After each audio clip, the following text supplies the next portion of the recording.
No one saved me a seat at the family dinner. It's just a celebration of success, my sister told me. So I ordered pizza, ate alone, and watched myself on national news. By morning, my phone wouldn't stop buzzing. I never thought I'd be writing this story, but after everything that happened last weekend, I need to get it off my chest. Some of you might have seen me on the news, but you don't know the full story. Trust me, it's worth the read. My name is Serena, and I'm 28 years old. I work as a research scientist for a biotech company in Boston. For the past 4 years, I've been part of a team developing a groundbreaking treatment for a rare childhood disease called Crab disease. It's been my life's work, 16-hour days, missed holidays, cancelled dates, the whole shebang. But it was worth it because we were making a real difference. My family has never really understood my career. My parents, Gloria and William, are both retired teachers who think anything more complex than a high school chemistry class is showing off. My older sister, Vanessa, works in marketing for a local furniture dealership and has always been the golden child. She's married to Brett, has 2 kids, and lives the suburban dream that my parents always wanted for both of us. Vanessa has always been competitive with me, but it got worse after I got my PhD. She'd make little comments about how I was too smart for my own good or probably too busy with my fancy job to care about family. The thing is, I did care about family. I showed up to every birthday party, every school play, every graduation. I just happened to also be passionate about my work. 3 weeks ago, everything changed for me professionally. Our research team achieved a major breakthrough. We successfully completed Phase 2 clinical trials, and the results were incredible. Kids who had been deteriorating rapidly were stabilizing, some even improving. The FDA fast-tracked our application for Phase 3 trials, and the National Institutes of Health had been quietly reviewing our data for potential additional funding support. It was the kind of news that makes you cry happy tears in the lab bathroom. The story got picked up by a few medical journals, then some science blogs, and eventually made its way to local news. Nothing huge, but enough that people in my field were talking about it. I was proud, really proud, but I tried to stay humble about it. I called my parents to share the news, thinking they'd be excited. "That's nice, honey," Mom said in that tone she uses when she's half listening. "Vanessa just got promoted to Senior Marketing Coordinator. We are so proud of her." I felt that familiar sting but pushed it down. This was bigger than a promotion, but I didn't want to make it a competition. "That's great about Vanessa, but Mom, this treatment could help save children's lives. I'm sure it's very important to you, dear." "Oh, your father's calling me for dinner. I've got to go." That should have been my first warning sign. A few days later, Vanessa called me. She was unusually cheerful, which always made me suspicious. "Serena, I heard about your little science project making the news. That's so cute." "It's not a little project, Vanessa. We are talking about a treatment that could help kids with a fatal disease." Right. Well, speaking of achievements, Brett and I wanted to invite the family over for dinner this Saturday. We are celebrating my promotion, and I thought it would be nice to have everyone together. I was touched that she was including me. "That sounds wonderful. What time should I come over?" "Oh, 6:30. Just bring yourself. I've got everything covered." "Are you sure? I could bring dessert or wine or—" "Nope, just yourself. See you Saturday." Saturday rolled around, and I was actually excited. I'd been working so many late nights that a family dinner sounded perfect. I dressed nicely but not too formally, brought a bottle of Vanessa's favorite Chardonnay anyway, and drove to her house in the suburbs. When I pulled up, I could see through the big front windows that the dining room was full of people. Vanessa and Brett were there, obviously, along with my parents, Brett's parents, Vanessa's kids, and what looked like several other couples I didn't recognize. The table was beautifully set with Vanessa's wedding china and fancy cloth napkins. I knocked on the front door, and Brett answered with a big smile. "Serena. Great to see you. Come on in." I walked into the dining room, wine bottle in hand, and immediately felt something was off. Everyone was already seated around the table. Every single chair was occupied. I stood there for a moment, looking around, confused. Where should I sit?" Vanessa looked up from her spot at the head of the table, and I swear there was a flash of something in her eyes. Not surprise, satisfaction. Oh gosh, Serena. I totally miscounted the chairs. We have exactly enough for everyone who RSVP'd. But you invited me. I'm here. I know, and I'm so glad you came. You can just grab a chair from the kitchen. I looked toward the kitchen and saw a folding chair leaning against the counter, a cheap metal folding chair that would put me about 6 inches lower than everyone else at the table. Vanessa, you knew I was coming. You called and invited me yourself. She shrugged, that fake innocent expression she'd perfected in childhood. I guess I forgot to count you when I was planning. It's not a big deal, right? It's just a chair. My parents were sitting to Vanessa's right, and they were both studiously avoiding eye contact with me. Brett's parents, who I'd met maybe 3 times, looked uncomfortable. The other couples, who I now realized were Vanessa's work friends, were trying to pretend they weren't witnessing this awkward family moment. Actually, I said, my voice surprisingly steady, I think I'll pass on dinner. Congratulations on your promotion, Vanessa. I set the wine bottle on the counter and headed for the door. Serena, don't be dramatic. Vanessa called after me. It's just a celebration of success. Some of us have real achievements to celebrate. That stopped me cold. I turned around, and everyone at the table was staring now. Real achievements. I repeated. Well, you know, things that actually matter to people. Not everyone can relate to your little lab experiments. The room was dead silent. Even Vanessa's kids had stopped chattering. I could have said a lot of things in that moment. I could have listed my degrees, my publications, the fact that my little lab experiments might save children's lives. I could have pointed out that I'd never once made her feel small about her work, even when she was struggling to sell furniture during the recession. I could have asked my parents why they were sitting there saying nothing while their daughter humiliated their other daughter. Instead, I just said, enjoy your dinner. I drove home in a weird state of shock. It wasn't just that Vanessa had been cruel, though she had been. It was that my parents had sat there and watched it happen. They had watched their daughter deliberately exclude their other daughter, and they had said nothing. When I got to my apartment, I was too wound up to be hungry, but I ordered pizza anyway. Comfort food seemed appropriate. While I waited for delivery, I poured myself a glass of wine and tried to process what had just happened. That's when my phone rang. It was my friend and colleague, Dr. Lawrence Phillips, who had been the lead researcher on our project. Serena, are you watching Channel 5 News? No. Why? Turn it on. Now. I grabbed the remote and flipped to Channel 5. The weekend anchor was mid-sentence. Local research team's groundbreaking work on crab disease treatment has caught the attention of the National Institutes of Health. And then my face filled the screen. It was footage from a press conference our company had held the week before. I was standing at a podium, explaining our research results to a room full of reporters and medical professionals. The implications of this breakthrough cannot be overstated, my voice was saying from the TV.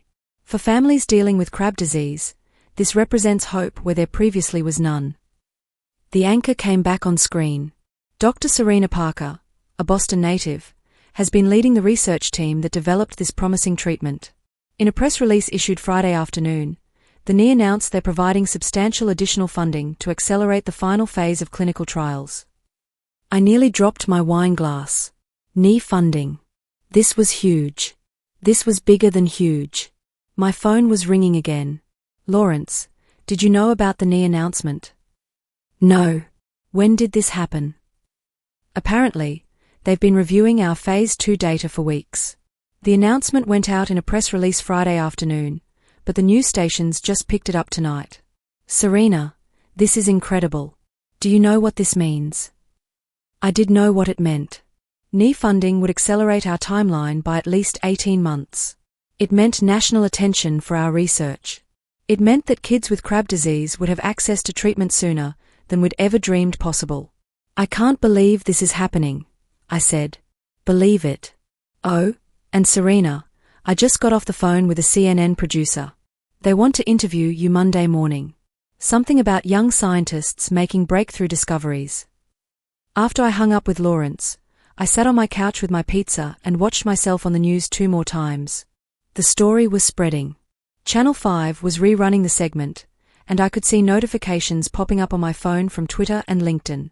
I thought about Vanessa's words, real achievements and things that actually matter to people. The irony was so perfect it almost hurt. As I scrolled through my phone, I started seeing the story picked up by other local stations. Channel 7 had done their own segment, interviewing Dr. Catherine Walsh, a pediatric neurologist at Children's Hospital of Boston who specialized in Krabbe disease. She was practically glowing as she talked about our research. What Dr. Parker and her team have accomplished represents a paradigm shift in how we approach rare pediatric diseases, she said to the camera. For families dealing with Krabbe disease, this isn't just medical news, it's a miracle. A miracle. I set down my pizza slice and really let that sink in. While I'd been standing in Vanessa's kitchen looking at a folding chair, families across the country were learning that their children might have a chance at life. My laptop was still open on the coffee table, so I decided to check my work email. Big mistake. My inbox was flooded, colleagues from around the world, researchers I'd only read about in journals, patient advocacy groups, and, this made my breath catch, families. The first email was from a mother in Seattle named Nicole. Dr. Parker, I don't know if you'll read this, but I had to try. My son Austin was diagnosed with Krabbe disease when he was 6 months old. He's 3 now, and we've been told to prepare for the worst. But I just saw you on the news, and for the first time in 2.5 years, I'm allowing myself to hope. Thank you for dedicating your life to saving children like my Austin. You are a hero. I was crying again. Hero. This woman called me a hero. And 3 hours ago, my own sister had made me feel like an inconvenience. The next email was from a grandmother in Texas. My grandson Oliver has Krabbe disease. He just turned 2. When your story came on the news tonight, my daughter called me crying, but for the first time, they were happy tears.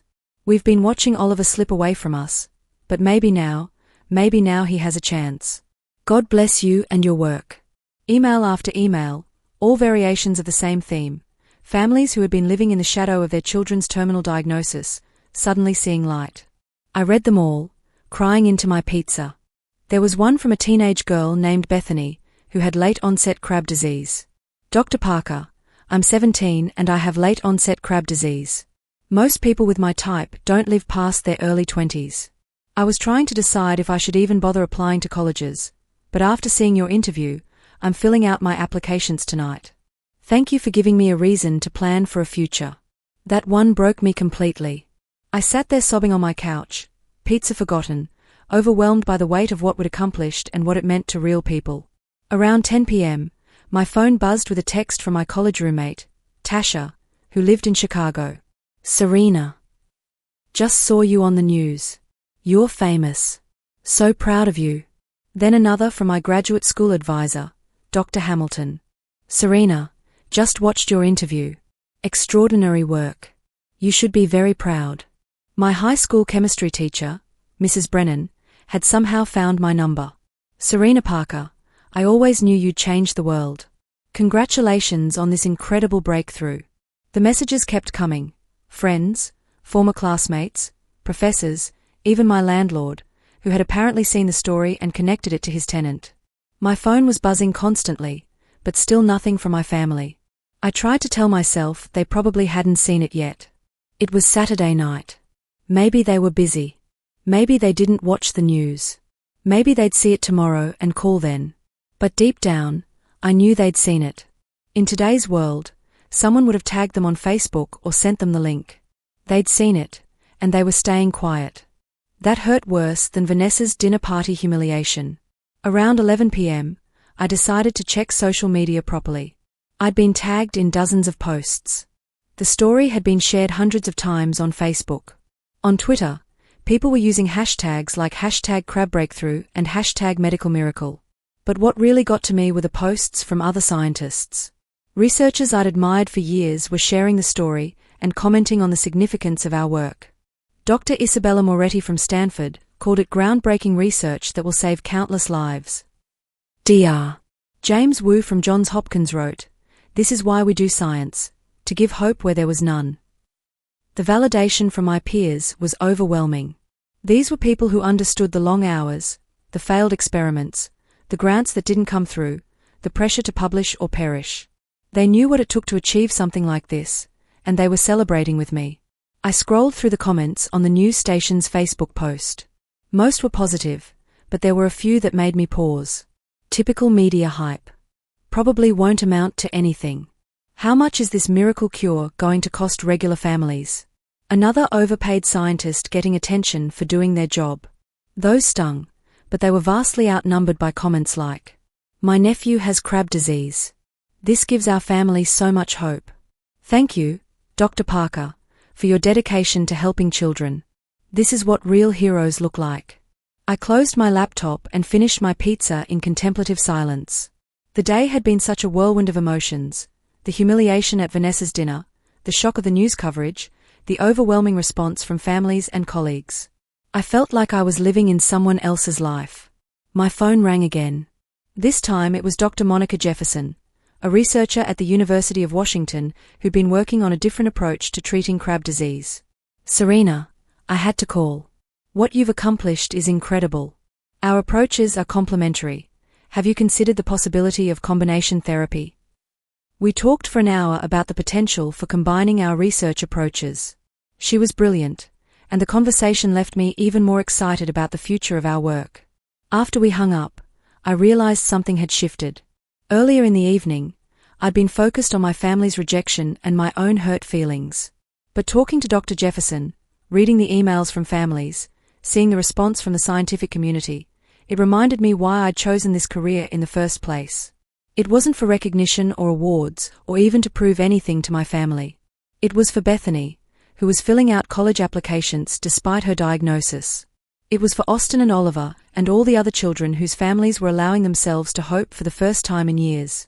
That realization didn't make Vanessa's cruelty hurt less, but it put it in perspective. My worth as a person and as a scientist wasn't determined by whether my family understood or appreciated my work. It was determined by the impact I could have on the world. I didn't call my family that night. I figured they'd reach out when they saw the news. My pizza was excellent, by the way. Sometimes the best meals are the ones you eat alone. Sunday morning came early. I was up at 5 a.m. for the CNN interview, which was being conducted via video call from a local studio. The producer had briefed me on the questions Friday afternoon, but I was still nervous. National television was a big step up from local news. The interview went well. The anchor, Christina Rodriguez, was genuinely interested in the research and asked thoughtful questions about the implications for children with rare diseases. She also asked about my background and what had inspired me to go into research. "My parents are both teachers," I found myself saying. "They taught me that the most important work is work that helps other people learn and grow. I just took that lesson into the lab." It felt good to honor them, even after everything that had happened the night before. After the interview, I grabbed coffee and headed home, feeling accomplished but exhausted. The CNN segment was scheduled to air during their Sunday morning programming, which meant it would reach millions of people. That's when my phone started really buzzing. It started with text messages from colleagues and friends who had seen the CNN interview. Then calls from former professors, medical journalists, and research institutions. LinkedIn notifications were coming in every few minutes. Twitter mentions. Facebook messages from people I hadn't heard from in years. But nothing from my family. The silence from them was deafening. I kept checking my phone, thinking maybe I'd missed a call or text. But no, radio silence from the people who should have been the first to congratulate me. Around 9 a.m., my phone rang with what I hoped might be my parents, but it was Dr. Margaret Foster, not the politician, but a researcher at Boston Children's Hospital who'd been following our work. "Serena, I just finished watching your CNN interview. Absolutely brilliant. I wanted to reach out because we have several families here who've been asking about your research." We talked for 20 minutes about the possibility of Boston Children's being one of our Phase 3 trial sites. Having a prestigious hospital like that involved would add significant credibility to our work. There was something else Dr. Foster said before we hung up. "I've been asked to put together a panel on rare disease research for the American Medical Association's annual conference. Would you consider being our keynote speaker?" The AMA conference. I dreamed of speaking there someday, but I'd imagined it would be years in the future. Yes, absolutely. Wonderful. The conference is in Chicago in November. We'll cover all your expenses. of course. Plus an honorarium. After I hung up, I sat there staring at my phone. 3 months ago, I was just another researcher toiling away in relative obscurity. Now I was being asked to give keynote addresses at major medical conferences. Around noon, I got a call that made me sit up straight. It was Dr. Margaret Lee from Senator Thompson's office. Dr. Parker, the senator chairs the subcommittee on health research funding, and she'd like to invite you to testify before Congress about the importance of rare disease research. I nearly dropped the phone. Testify before Congress? Yes. The hearing is scheduled for next month. We believe your work represents exactly the kind of breakthrough that demonstrates why federal research funding is so crucial. Yes. I'd be honored. The calls and messages continued throughout the day. More interview requests, speaking engagements, and something I hadn't expected, patient advocacy groups reaching out to thank me. A woman named Patricia called around 3 p.m. Her 7-year-old daughter had Crab disease. Dr. Parker, I just wanted to thank you. When we got Hannah's diagnosis 3 years ago, the doctors told us to prepare for the worst. But seeing your interview this morning, for the first time in 3 years, I have hope. I was crying by the time she hung up. That's when it really hit me what this meant. This wasn't just about recognition or career advancement. This was about children like Hannah, Patricia's daughter, who might get to grow up instead of dying before their 10th birthday. Around 6 p.m., my phone finally rang with a call from my mother. Serena, honey, we just saw you on television. Which time? I asked, and immediately regretted the sarcastic tone. Don't be smart with me. We had no idea this was such a big deal. I tried to tell you it was important when I called last week. There was a pause. Well, your father and I are very proud of you. Are you? Because last night Vanessa said my work was just little lab experiments that don't matter to people, and you sat there and said nothing. Another pause, longer this time. Vanessa was just excited about her own news. You know how she gets. Mom, she deliberately didn't save me a seat at dinner. She made me feel unwelcome in front of strangers, and you watched it happen. Now, Serena, I'm sure it wasn't intentional. It was absolutely intentional, and you know it. The conversation that followed was difficult, but necessary. Sometimes families need to be shaken awake to see what they've been missing all along. And sometimes, the best revenge is simply living your truth so fully that no one can deny its brilliance. The pizza was excellent, by the way.